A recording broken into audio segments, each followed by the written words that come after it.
এই যে দেখতে পাচ্ছেন, এগুলো প্রথম দেখায় কি মনে হচ্ছে, অনেকেরই কিন্তু এই জিনিসটা অচেনা।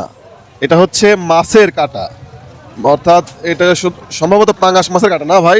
এই যে ভাইজান বিক্রি করতেছে এখানে।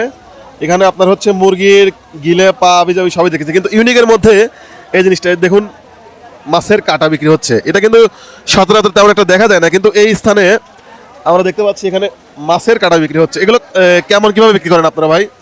কেজি 60 টাকা ভাই। কেজি 60 টাকা। ও আচ্ছা, এটা শুধু মাছের মাঝখানের অংশটা না? হ্যাঁ হ্যাঁ, মাঝখানে মাঝখানের অংশ প্রতি কেজি 60 টাকা। একটা একটু আমাদেরকে নাড়ি দেখান দেখতে কেমন। এই একটা কেমন ওয়েট হতে পারে? একটা হাফ কেজি। হাফ কেজি না? এগুলো বিক্রি হয় কেমন? ভালোই বেচা কেনা ভালো। এগুলো আসলে বাস্তবে কারা নেয়? অনেকে ভালো মানুষ নেয়, অনেকে চরচড়ি খাওয়ার জন্য নেয়, লতির সাথে। এগুলো কি হোটেলে ওই হ্যাঁ, লাউ হ্যাঁ, দেওয়ার জন্য হ্যাঁ, এগুলো হ্যাঁ, ব্যবহার হয়? তারপরে যারা মানে গরিব মানুষের হ্যাঁ, যাদের গরিব মানুষ সামর্থ্য অনুযায়ী পোষায় না, তারা নেয়, তাই তো?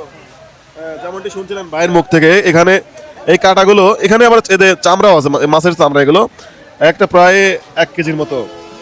তো আসলে এরকম একটা আজব জিনিস আপনাদেরকে দেখালাম এবং আসলে শেয়ার করলাম যে এরকম জায়গায় এরকম একটা জিনিস।